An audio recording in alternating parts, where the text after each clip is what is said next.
യേശു ക്രൂശിൽ എനിക്കു വേണ്ടി മരിച്ചതിനാ, തന്റെ രക്തം എന്റെ പേർക്കായി ചൊരിഞ്ഞതിനാ, വീണ്ടെടുപ്പുണ്ട്, വിമോചനമുണ്ട്, അടിപ്പിണരാൽ രോഗസൗഖ്യവുമുണ്ട്.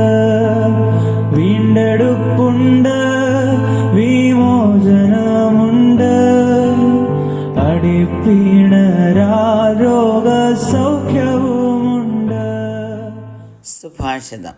ഹോശേയ പ്രവചനം 11-ാം അധ്യായം ആരംഭിക്കുന്നത് ഇസ്രായേലിനോടുള്ള ദൈവത്തിന്റെ സ്നേഹം എങ്ങനെയായിരുന്നു എന്ന് വിവരിച്ചുകൊണ്ടാണ്. ദൈവത്തെ പിതാവായും ഇസ്രായേലിനെ ഈജിപ്തിന്റെ അടിമത്തത്തിൽ നിന്ന് ദൈവം രക്ഷിച്ച പ്രിയപ്പെട്ട മകനായും ചിത്രീകരിച്ചുകൊണ്ട് കുടുംബപരമായ പ്രതിച്ഛായയിലാണ് വിവരിച്ചിരിക്കുന്നത്.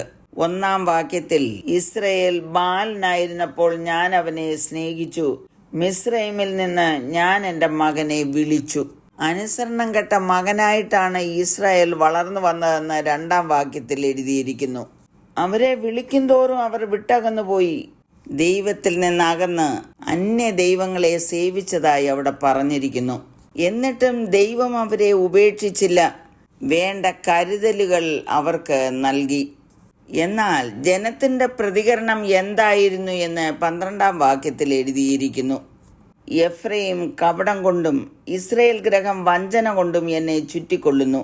യഹൂദയും ദൈവത്തോടും വിശ്വസ്തനായ പരിശുദ്ധനോടും ഇന്നും അസ്ഥിരത കാണിക്കുന്നു. Ephraim has encircled me with lies and the house of Israel with deceit, but Judah still walks with God, even with the holy one who is faithful.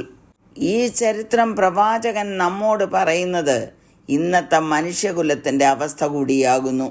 ദൈവം മനുഷ്യരെ സ്നേഹിച്ച് അവർക്ക് വേണ്ടതായ എല്ലാ നന്മകളും നൽകി ഈ ലോകത്തിൽ വെച്ചിരിക്കുമ്പോൾ ഈ നല്ല ദൈവത്തെ അറിയുവാനോ മനസ്സിലാക്കുവാനോ മനുഷ്യൻ മെനക്കെടുന്നില്ല. ദൈവത്തെ അറിഞ്ഞു ജീവിക്കുന്നു എന്ന് പറയുന്നവരുടെ ഇടയിലും വഞ്ചനയും കപടവും നടമാടുന്നു. വിശ്വസ്തനായ ദൈവത്തോട് അവിശ്വസ്തത കാണിക്കുന്നു. ദൈവത്തെ അറിഞ്ഞ് ജീവിക്കുന്നതിൽ സ്ഥിരതയില്ല. പൗലോസ് അവരെക്കുറിച്ച് രേഖപ്പെടുത്തിയിരിക്കുന്നത്, അവർ ദൈവത്തെ അറിഞ്ഞിട്ടും അവനെ ദൈവമെന്ന് ഓർത്ത് മഹത്വീകരിക്കുകയോ നന്ദി കാണിക്കുകയോ ചെയ്യാതെ തങ്ങളുടെ നിരൂപണങ്ങളിൽ വ്യർത്ഥരായി തീർന്ന് അവരുടെ വിവേകമില്ലാത്ത ഹൃദയം ഇരുണ്ടുപോയി. ജ്ഞാനികൾ എന്ന് പറഞ്ഞുകൊണ്ട് അവർ മൂഢരായിപ്പോയി.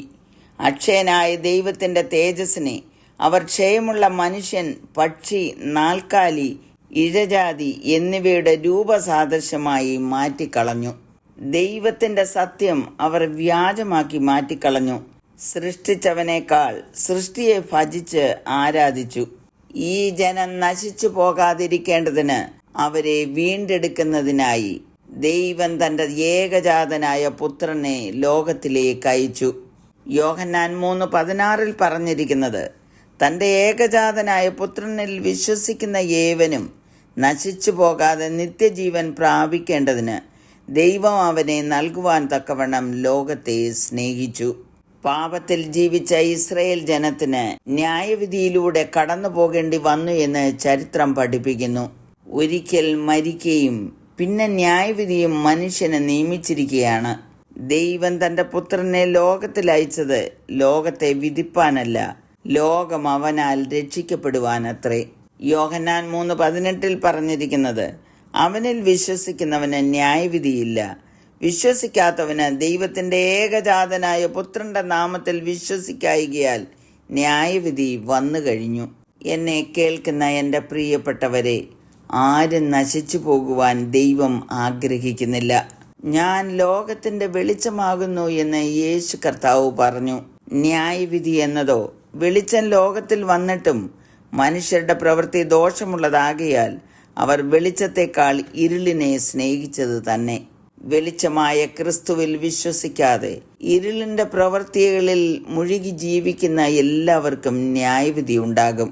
ഈ ന്യായവിധിയിൽ നിന്ന് രക്ഷപ്പെട്ട് നിത്യജീവൻ പ്രാപിക്കുവാൻ നമുക്കും പ്രാർത്ഥിക്കാം. കരുണയുള്ള പിതാവേ, ഞങ്ങൾ ന്യായവിധിയിൽ അകപ്പെട്ട് നശിച്ചു പോകാതെ നിത്യജീവൻ പ്രാപിക്കുവാൻ യേശുക്രിസ്തു മൂലം ഞങ്ങളെ സഹായിക്കണമേ എന്ന് അങ്ങയോട് അപേക്ഷിക്കുന്നു. കേൾക്കണമേ. ആമേൻ. നീ എൻ പേർക്കായി ചെയ്തതെല്ലാം നന്ദിയോടെന്നും ഞാൻ ഓർത്തിടുന്നു. എൻ സ്തുതി തന്നിൽ സുഗന്ധ